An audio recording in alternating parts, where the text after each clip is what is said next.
तो hello students, आज हम पढ़ रहे हैं जो फंक्शनल ग्रुप है।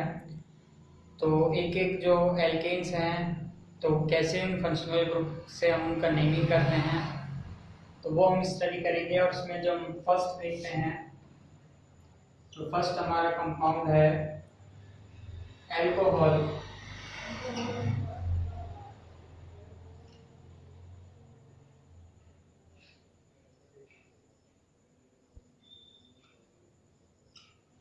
ठीक है, एल्कोहल। तो एल्कोहल में हम बात करते हैं, जैसे OH जो हमारा ग्रुप है, तो सबसे पहले हम एल्केन लेते हैं तीन।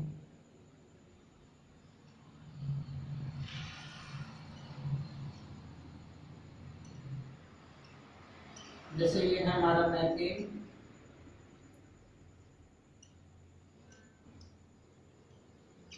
ओके। ये है एथेन,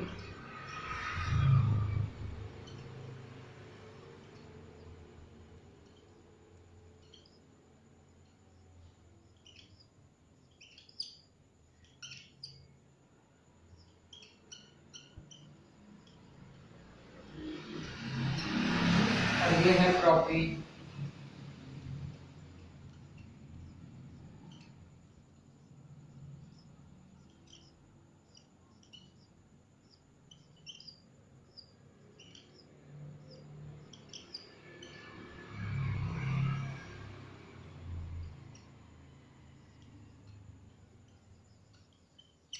ओके, तो ये तो हमारी एल्केन्स हैं।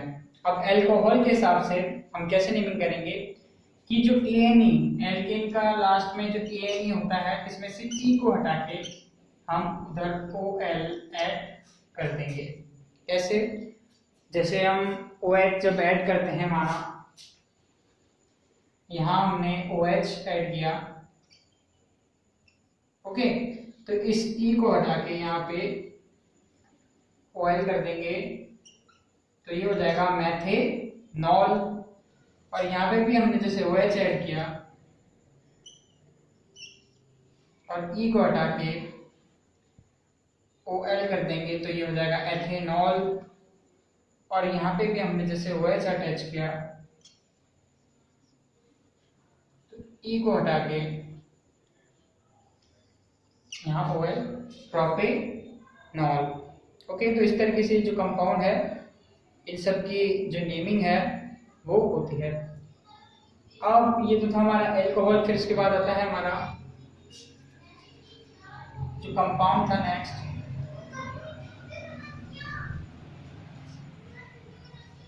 तो वहां देखो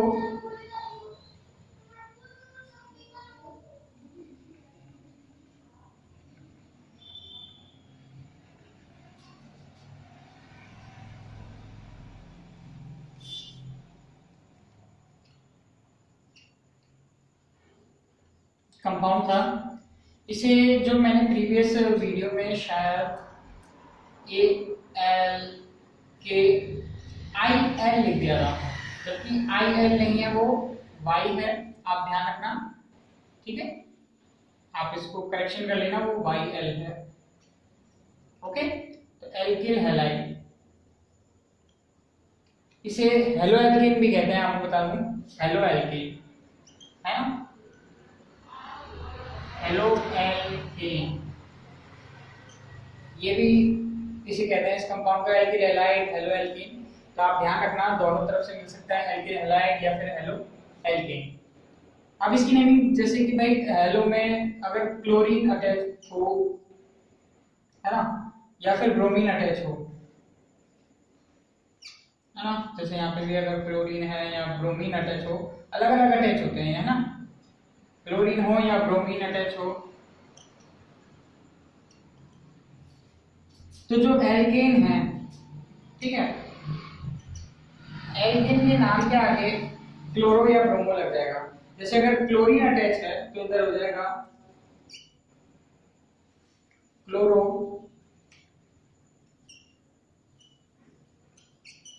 मैथेन, या अगर ब्रोमीन अटैच है तो ब्रोमो मैथेन। ऐसे ही सेम यहाँ पे क्लोरोएथेन, और अगर ब्रोमीन अटैच है तो फिर हो जाएगा ब्रोमोएथेन। ओके, ऐसे ही यहाँ क्लोरोप्रोपेन, या फिर अगर Br अटैच है तो ब्रोमोप्रोपेन। ओके, तो ये था हमारा सेकंड कंपाउंड। फिर इसके बाद जो हमारा कंपाउंड आता है, आप ये कि एल के आई एल को करेक्शन कर लेना, वो वाई एल है, ठीक है।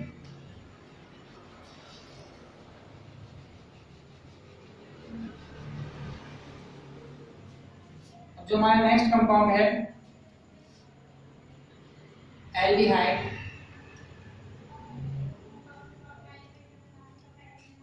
ठीक है, ये CHO ऐसे भी मिलता है, ये है ना। अब इन एल्डिहाइड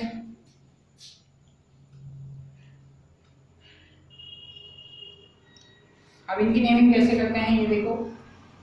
अब इनमें क्या होता है,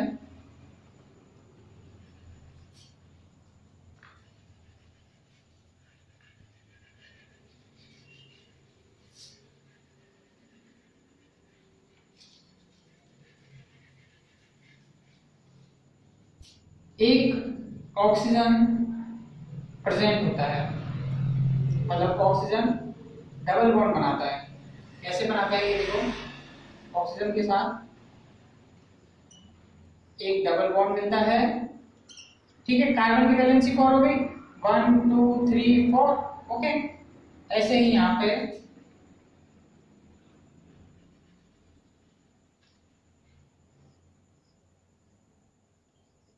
ओके,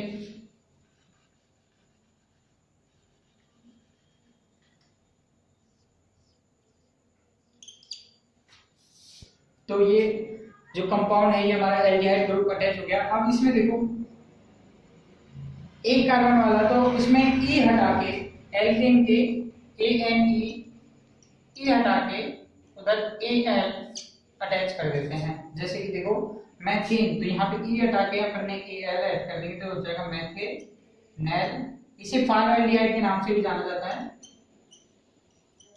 फॉर्मल्डिहाइड, ठीक है। और ये जो मॉलिक्यूल है ई हटा के इसमें भी वही सेम, तो ये हो जाएगा एथेनैल। ओके, और हम बात करें इसमें भी वही सेम, ये हो जाएगा प्रोपेनैल। ओके, इसे एसिड एल्डिहाइड भी कहते हैं, एसिड एल्डिहाइड। ओके, ये इसकी कॉमन नेम से मिलता है ये। तो ये हो गया एल्डिहाइड कंपाउंड। फिर इसके बाद मैं कार्बोक्सिलेट बताता हूँ, फिर लास्ट में आप कीटोन बताऊंगा, है ना। तो पहले मैं कार्बोक्सिलेट बता देता हूँ।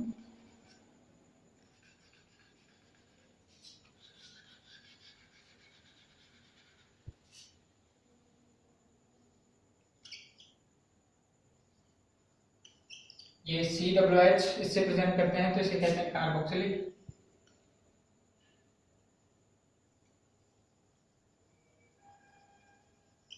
ग्रुप। एक कार्बोक्सिलिक एसिड ग्रुप को तो कार्बोक्सिलिक ग्रुप कहते हैं, और जो कंपाउंड बनेगा उसे कार्बोक्सिलिक एसिड या एल्केनोइक एसिड भी इसका नाम मिलता है, ये एल्के।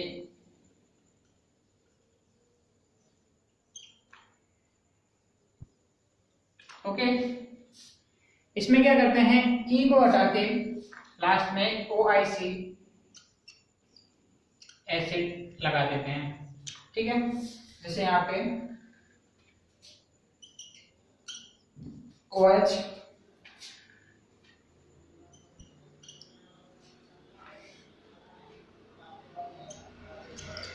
ओके। अब यहाँ पे AL की जगह OIC एसिड, तो ये हो जाएगा मैथेनो एसिड, हो जाएगा एथेनोइक एसिड,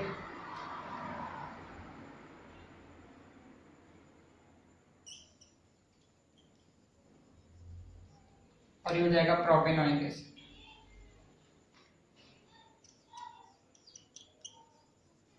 ओके, अब यहाँ पे इसे फार्मिक एसिड भी कहते हैं,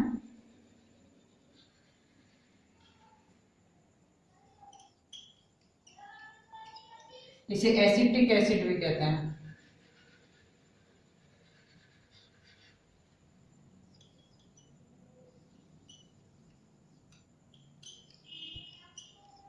ओके, प्रोपेनोइक एसिड, तो ये हमारे एसिड्स हो गए। अब इसके बाद आता है हमारा कीटोन कंपाउंड, ठीक है। अब कीटोन कंपाउंड, इसको और देखो,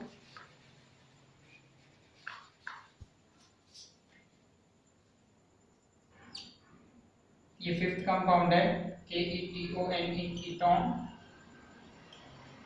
इसमें कीटोन के लास्ट में ANE, तो E को हटा के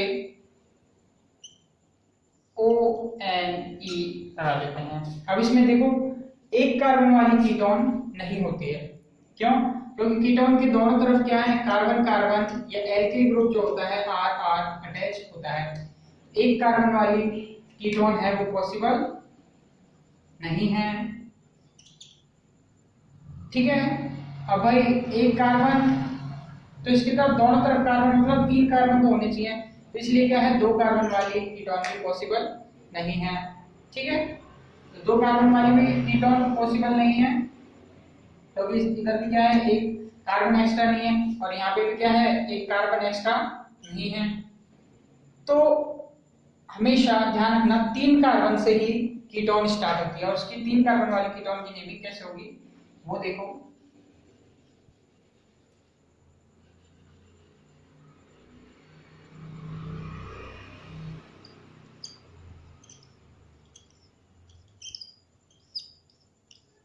इस तरीके से देखो, कार्बन की वैलेंसी आप चेक करते रहो, 1 2 3 4, और यहाँ पे इस कार्बन की देखो 1 2 3 4, इस कार्बन की 1 2 3 4, तो एक कार्बन की वैलेंसी पूरी हो गई।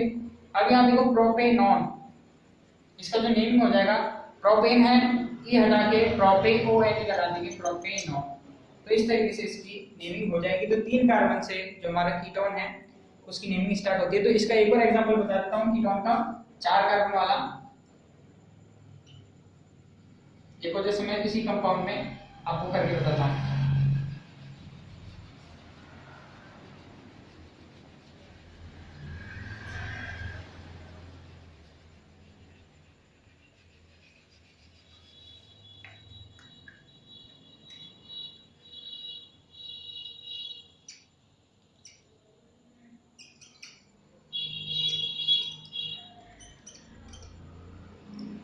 चार कार्बन वाला है, ठीक है। तो इसमें ब्यूट, 4 कार्बन वाले को ब्यूटेन है ना, BUTAN और ONE है ना, तो ब्यूटेनॉन। तो इस तरीके से इनकी नेमिंग होती है। तो ये हमारे फंक्शनल ग्रुप हैं। तो इनके और भी कंपाउंड्स हैं, अब जो बुक में जो भी हैं, तो ये 10th क्लास के लिए ये सफिशिएंट है। ओके, तो आप इनको अच्छे से स्टडी कीजिए।